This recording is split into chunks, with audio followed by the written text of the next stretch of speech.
Hello my random viewers and welcome to Randomly Offensive. Today we are going to start the story of Bryan Fury. This guy is merciless. This guy is cruel and just creepy and evil, and all he wants to do is snap the necks of people, kill people. He's not out for a fight, he is just out for bloodshed. And he has one of the coolest descriptions. Part cop, part human, but all zombie. He is the Tekken version of a zombie, and he is an undead walking massacre, killing whoever he wants, doing whatever he wants. And he's a very exciting person to talk about, and he is absolutely a villain. So do not think that I am going to be talking about a hero or putting him in a good light. This is one of the biggest villains in Tekken. He is an evil man. And this script was so hard to make. It was incredibly difficult and took a lot of time trying to figure out what was canon with Bryan. And between Bryan, Yoshimitsu, and Lai, trying to figure out what events was canon for Bryan and what events were canon for Yoshimitsu and what events were canon for Lai. Because, of course, their stories would put them in the victorious light, where only one of those victories was actually canon amongst them. And so this was an incredibly hard script, which is why I missed yesterday's video. That and I was getting very tired. So with that being said, I finally have a script for this undead, evil, massacring titan of a man, Bryan the Savage Fury. So without further ado, let's get into it. Our story begins before the Tekken events, and Bryan Fury is just now leaving the military and becoming a police officer. And so, as he becomes a police officer, Bryan knows that he is going to miss the adrenaline, he is going to miss the excitement, and that he actually enjoyed the bloodshed while he was in the military. And as he lives his rounds and lives his daily life as a police officer, he begins to get increasingly bored, and he is also wanting more profit. He's wanting more for himself. He's wanting more personal gain.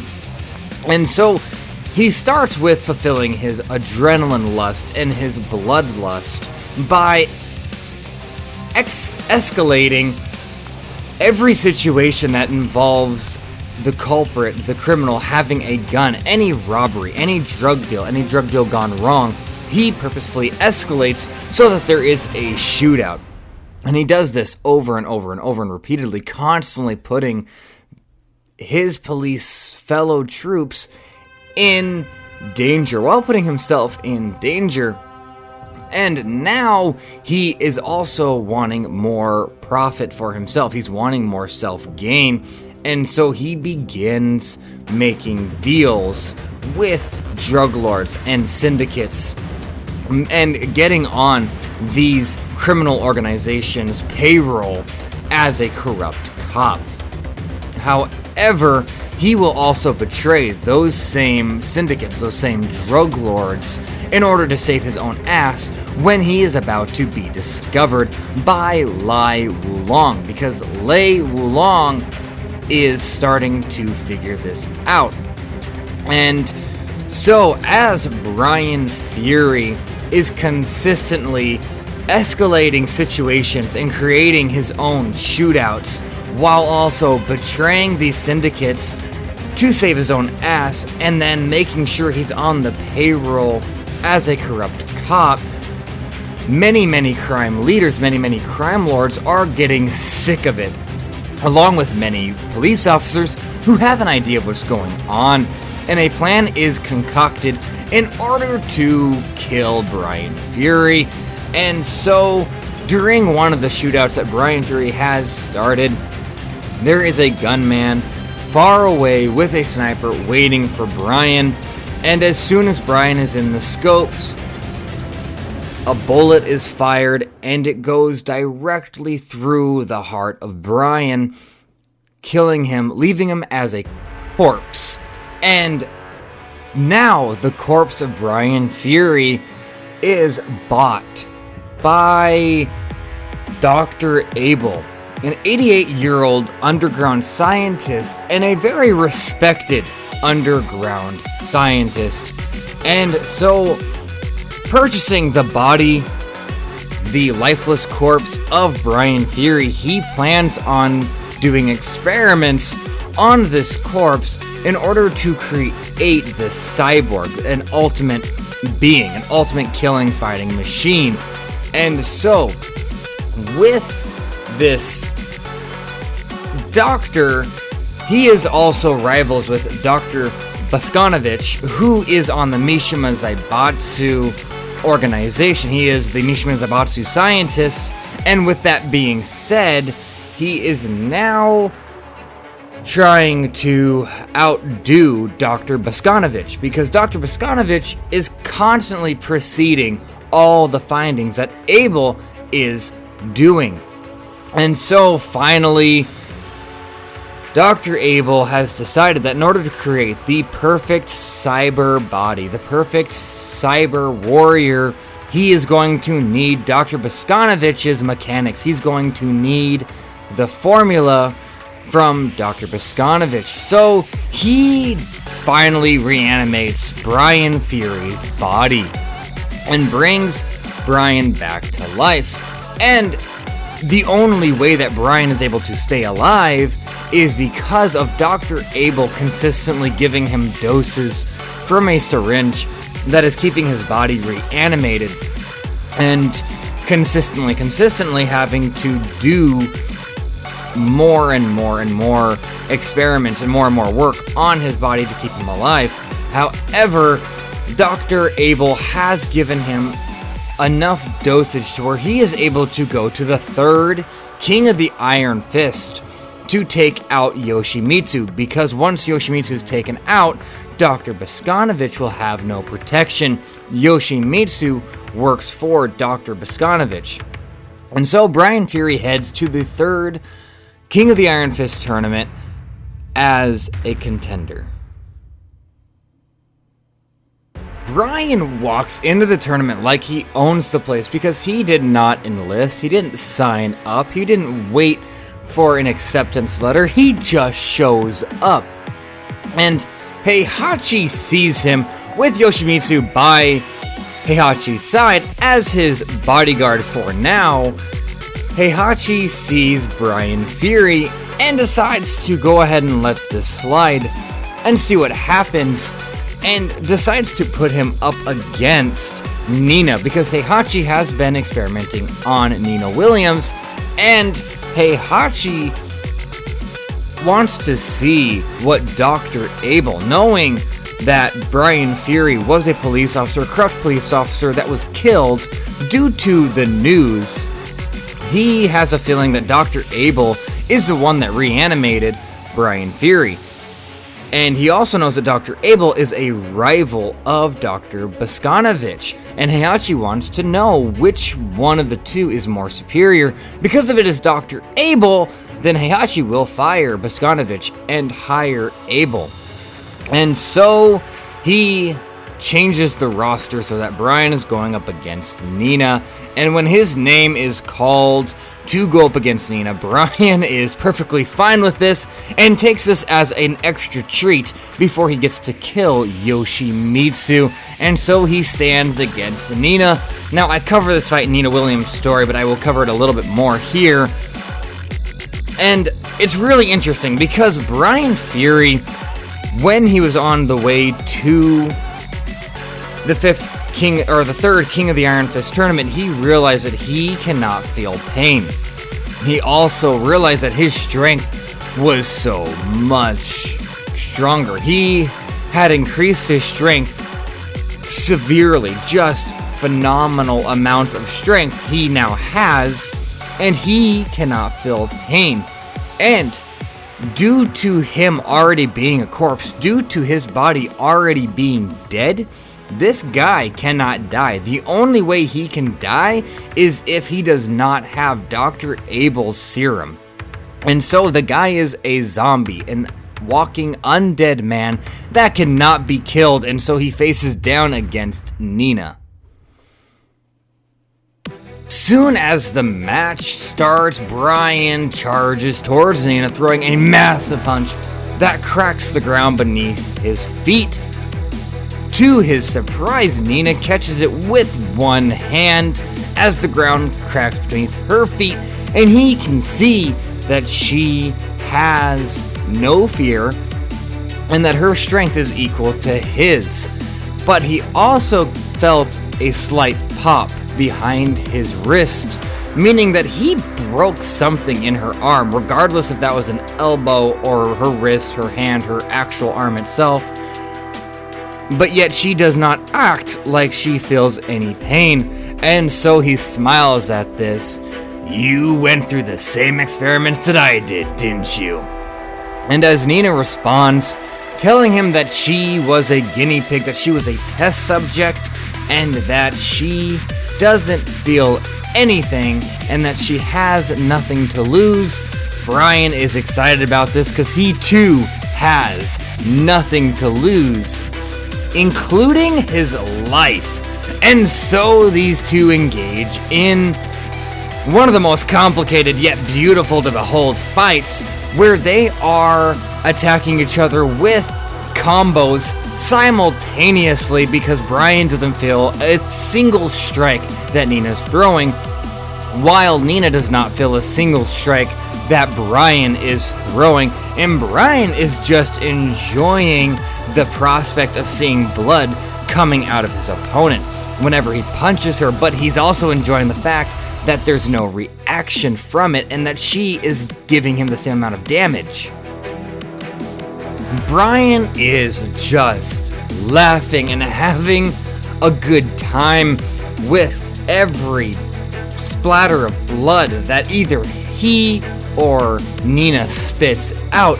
And with every punch thrown, he is just enjoying himself. He's enjoying the fact that he is in a gruesome, brutal beatdown, watching his opponent getting beaten down without feeling any pain.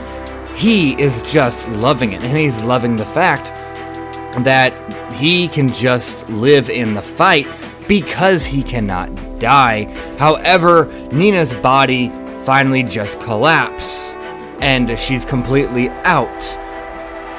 "Lame," says Bryan, as he is now bored and annoyed that his toy, his plaything, just died. And so he decides to look up at Heihachi and Yoshimitsu and points directly at them. Heihachi raises one eye. "Well, that's not a good. Take care of him. He seems a little too careless for me anyway," says Heihachi. And so Yoshimitsu points back at Bryan and then points to the forest away from the tournament and away from Heihachi. Bryan nods excitedly and runs into the forest to await to take on another warrior, another altered human being. "You're not gonna win. Yoshimitsu's gonna kill you," says a voice as Bryan turns around. There sits on a tree, snacking on a hot dog, is Lee. And Lee looks up, a very young man, as he walks to Bryan, and Bryan smiles. "I can't die," he says. Lee smiles at this. "Really? May I test that out?" And Bryan nods. So Lee pulls out a small, very small handgun and points it to Bryan's head. Lee looks at him, noticing that Bryan's not afraid, but excited. "Can you really not die?" he says. Bryan nods even more excitedly and puts his forehead to the gun. So Lee pulls the trigger and the bullet goes through Bryan's skull and Bryan falls to the ground. However, he gets back up almost immediately. Lee is astonished and amazed that he is looking at an undead man. And so as he's putting his gun away, Bryan then starts laughing very hysterically and pulls back his fist to strike Lee, and Lee sees this and he knows that this punch will kill him. So he looks at Bryan and saying, "You're going to fail getting what you need from Yoshimitsu, and when you do, you're gonna need me." And mid-punch, Bryan stops, just inches away from Lee's face. "I don't need anybody," Bryan says. Lee looks at him with a very cocky smile. "You don't even need the man that's keeping you alive?" Bryan brings his fist back, trying to figure out why or how Lee knows that someone else is keeping him alive. And Lee just continues smiling. "I am no fool. I'm somewhat of a genius myself. I enjoy science. I enjoy creating, though I'm not as sinister as my father, nor the scientists that work underneath him, nor would I ever create an undead walking tyrant. But now that you are an undead walking tyrant, I can presume that you only can stay alive as long as your handler is. What happens when your handler no longer exists? What happens when you outlive the man keeping you alive? You'll rot, you'll die, and I can keep that from happening." Bryan continues staring at Lee. "You mean you can recreate the formula?" "No," says Lee.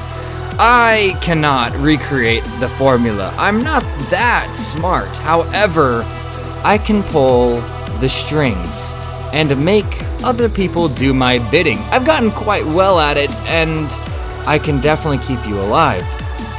But if you kill me right here, right now, or ever, you'll never have my help." "Very well. I will not kill you now, nor ever, unless you betray me, unless you cause me to worry for my life, then I will snap every bone in your body." And Lee nods at this, going, "Well, then we have a deal. I pull the strings to keep you alive, and I get to keep my life. Seems pretty prosperous," he says. Bryan does not shake his hand, so Lee just puts his hand in the air as he walks away, waving goodbye. "If I ever need to contact you, what is your name? Who are you?" And Lee looks back. "I am whatever I want to be, whoever I want to be, wherever I'm needed, and I will contact you when I need to." And he continues walking. As Bryan turns around, Yoshimitsu stands before him with his samurai drawn. Bryan now smiles. He has a man that has just guaranteed his life, at least supposedly, and now he gets to fight this warrior created by Bogdanovich, and so he gets to see which scientist created the better prospect, the better warrior, Bogdanovich or Dr. Abel. And Bryan, being very cocky, assumes that it is already him. And so he charges to Yoshimitsu, and Yoshimitsu charges, and Yoshimitsu slashes the stomach of Bryan. Bryan looks down with blood gushing out, but smiles, because he will not die from any swing of the blade. Yoshimitsu quickly turns around after slashing the stomach of Bryan, staring Bryan down, and Bryan and Yoshimitsu stand across from each other, staring down to each other, getting ready to engage in battle to see who is the better creation. And Yoshimitsu has his own motivations. He is out to protect Bogdanovich, and Bryan is out for his own personal gain, but to also deliver the formula that Dr. Abel needs to give Bryan the perfect body, because Bryan intends on using any creation that Abel makes to increase his own abilities. And so, at this moment, this very moment, is the birth of a 20 to 30 year long rivalry, and Yoshimitsu and Bryan will be enemies for the entire duration of the Tekken franchise, along with Lee on the side, while in the future being hunted by Lei Wulong. And the story of Bryan is finally beginning, and this is the origins of Bryan Fury. And that is all I have to say for today. If you watched for this long, thank you very much for listening. Do hit the like and subscribe button. Don't get hit by the meteor, and take care of yourselves. Bye.